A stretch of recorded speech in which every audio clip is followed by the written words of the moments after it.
जनाजा घर वलिया जनाजा घर वलिया लाल कफन करवा जनाजा घर वलिया जनाजा घर वलिया हुसैन दा पुत्र अमीर हुसैन दा पुत्र अमीर ओदी लाश ते चल गए तीरे ओदी लाश ते चल गए तीरे रो आके पाक शबीर रो आके सड़ थी गए मन तबाह जनाजा घर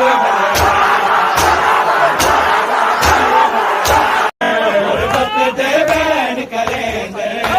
सारे बिच खाक रवेंदे सारे बिच खाक रवेंदे बैनी तीर कटेंदे बैनी तीर कटेंदे तीर जुलम देखा